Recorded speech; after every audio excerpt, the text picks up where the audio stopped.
You're listening to an Airwave Media Podcast. Feel like who art Ed? We'll try to spice it. Who art Ed? Mr. Wood art Ed me. Good. Either way, it's ambiguous. It works on so many levels. I know. That's off to a great start. Welcome to Who Arted, weekly art history for all ages. I'm your host, Kyle Wood, and today we're looking at the work of Hans Holbein the Younger. Hans Holbein the Younger was born to an artistic family in Augsburg, Germany during the Renaissance. He was most likely born around 1497. I have to say he was born around that time because not a lot of his early life is documented. The best clue we have as to when he was born came from an artwork over a decade later. In 1511, his father drew a picture of Hans and his brother Ambrosius, and it states that Hans was 14 years old at the time. As I said, the family was artistic, and not only was Hans's father, Hans Holbein the Older, an artist, so was Hans's older brother Ambrosius, and his uncle Sigismund Holbein. With art as the family trade, Hans the Younger was most likely trained by his father. We're not sure exactly when he moved from Augsburg, but in 1515, Hans Holbein the Younger had made his way to Basel, Switzerland. In Basel, Hans and Ambrosius learned from Hans Herbster, the leading painter in Basel, and they found work making designs for woodcut and metal-cut prints. One of Holbein's best-known works from this period is the ink drawings he was invited to create in the margins of the book The Praise of Folly. The book was a satire criticizing various traditions, superstitions, and the church. It was immensely popular, printed in multiple editions and translated into French, German, Czech, and English. It's among the most notable works of the Renaissance period and the early days of the Protestant Reformation. In 1517, Hans Holbein the Younger went to Lucerne, where he worked with his father creating murals for a merchant.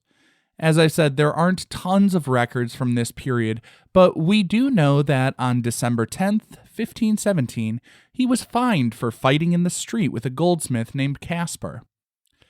Now, because there's not a ton of documentation from this period other than those kinds of official sort of government documents, court records, that kind of stuff, we don't have documentation of trips to Italy, but it is widely believed that Holbein did make a trip to Italy that winter to study under the great fresco artist Andrea Mantegna, because he filled 2 panels in his client's house with copies of Mantegna's works.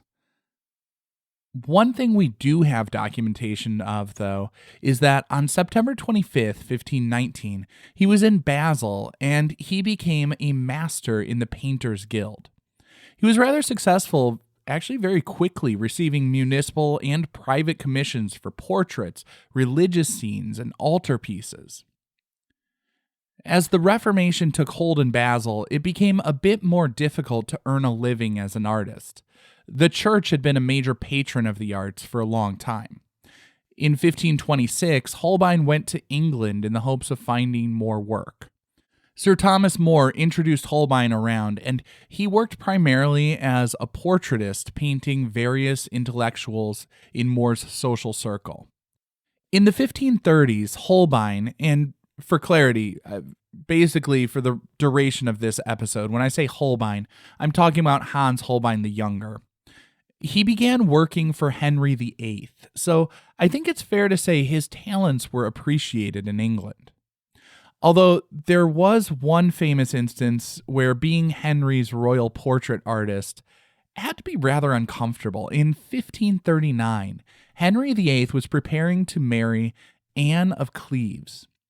She was to be his 4th wife, but the two had not met, so Henry sent Holbein to paint her picture.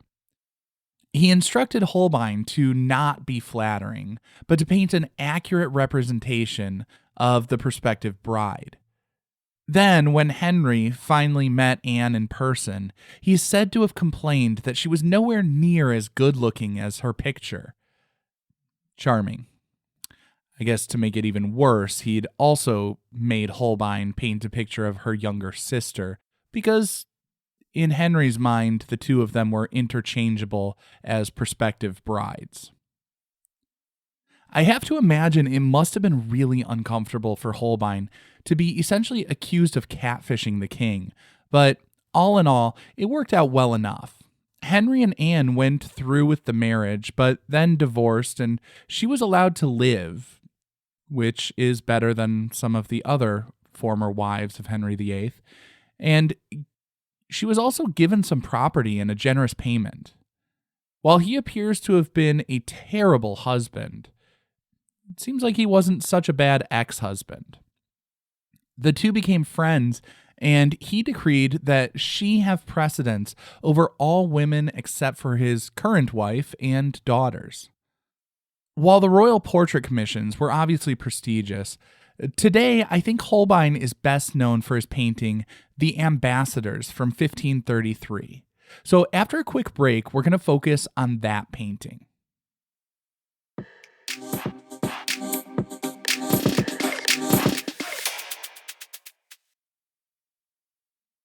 Now, today we're looking at The Ambassadors from 1533, painted by Hans Holbein the Younger.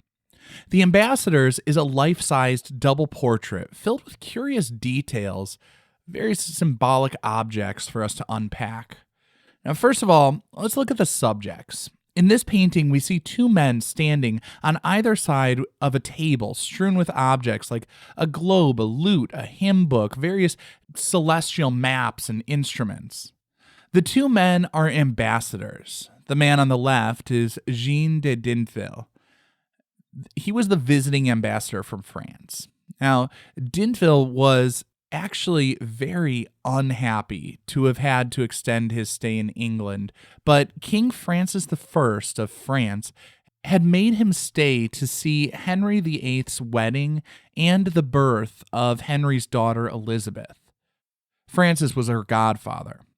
While Dintville was unhappy staying longer in England, he was happy to have his friend join him, and in this double portrait, Holbein portrays the men together, but with a table between them as a reminder that there was some distance. The table also served to hold a variety of tools and objects that portray the men as wealthy, erudite, and pious. King Francis I of France was a devout Catholic, and he was worried about religious upheaval. The 16th century saw the Protestant Reformation causing a giant schism among Christians throughout Europe. But the year this portrait was painted was also the year that Henry VIII, King of England, decided to break with the Roman Catholic Church when the Pope refused to annul his marriage to Catherine of Aragon. Henry wanted the annulment so that he could remarry in the hopes of producing a male heir. When the Pope wouldn't grant the annulment, Henry broke with the Catholic Church, forming the Church of England with himself as the head. I guess when you're the head of your own church, you probably can safely get whatever annulment or divorce you want. Jean de Dintville was tasked with monitoring the situation and reporting back to King Francis I as he was very worried about the religious and political ties that seemed to be fraying around Europe. Emphasizing the importance of this concern over the intersection of religion and international diplomacy, the figure on the left, as I said, is the ambassador to France. The man on the right is George de Selve, the bishop of Lavaur, France. Based on the flooring, it would appear the two men are standing in the sanctuary at Westminster Abbey, where Anne Boleyn was crowned as she became Henry VIII's second wife. Now, if I'm going to be honest, the composition feels a bit clunky. It's very obviously staged, with everything carefully arranged and included for symbolic reasons. We see the globe next to the ambassador, and it's turned so that we can see his home country of France. The table is covered in a carpet. Today, some actually refer to this as a Holbein carpet because Hans Holbein loved to include these intricately detailed patterned carpets in his works. Much like the clothing, it showcased not only the subject's wealth, it also provided an opportunity for Holbein to show off his technical skills capturing The lush furs, the smooth satin sheen on the clothing, and the intricate patterns in the carpet. In prepping for this episode, I was actually surprised to learn that the carpet was pointed out as an area where Holbein may have been taking some shortcuts. The lecturer from the National Gallery explained that some areas in this painting hint that Holbein may have been working quickly as he was economical with his brushstrokes. She pointed out that the off-white areas within the carpet are really simply the ground showing through. That is to say, the panel would have been primed before painting, and in some areas, rather than painting it white, he just let the primer act as the pigment. Of course, that wasn't the main point of the carpet. The carpet elevates the status of the men, showing off their wealth, their power, and their prestige. And yes, people did drape their carpets over a table or hang it on the wall rather than walk on it because these were super expensive luxury items. The carpet was also a symbol of the Ottoman Empire, and many in Europe viewed the Ottoman Empire as a threat, but Francis I was working to build a connection with the Ottoman ruler. As we look down at the objects, one of the biggest objects on the table is a lute, a guitar-like musical instrument. A very subtle detail one might not notice easily is that one of the strings on the lute is broken. Holbein was a man of small details. He was so detailed, in fact, the open hymn book in front of the lute can actually be read. He didn't just make lines indicating musical notes. He actually put in real sheet music for a specific hymn written by none other than Martin Luther. The Martin Luther, who also wrote 95 Theses and sparked the Protestant Reformation. The other book on the lower portion of the table is a mathematics book with a marker at the section on division. The juxtaposition or side-by-side placement of the hymn and the lute with the broken string, as well as that math book on division, would seem to be an indication of the religious discord and perhaps on some level suggesting that Luther may be to blame. If we're looking at tiny, subtle details, I think it's also worth noting the skulls. I'll get to the big one in a bit, but first I want to point out a little one that people often miss. On Jean de Dintville's hat, there's a tiny button with a skull on it. Skulls are, of course, a classic symbol in art. The memento mori is a reminder that life is fleeting. While the ambassadors are dressed in their finery, with almost everything screaming that these men in their mid to late 20s are oozing wealth and privilege, they're humbled with the knowledge it will all pass, and they too will pass one day. Which of course leads me to the most famous element of this composition, the skull hidden in plain sight. When standing in front of this painting, there's an odd elongated shape that seems to cut across the floor. It feels entirely out of place, an abstraction in no way grounded or tied in with everything else in the piece. And yet, when viewed from the extreme right side, a skull suddenly snaps into focus. This is what we call an anamorphic design. An anamorphic design is a distorted projection that creates an illusion of a 3D form on a 2D surface, but it requires the viewer to see it from a specific location, or sometimes using a mirror. These tricks of perspective began in the early Renaissance, like the early 15th century. Mirrored anamorphosis began around 100 years later. The most common mirrored anamorphic images I've seen would involve distorted drawings that look 3D when you put a cylindrical mirror on the paper and look at the drawing reflected in the curved surface.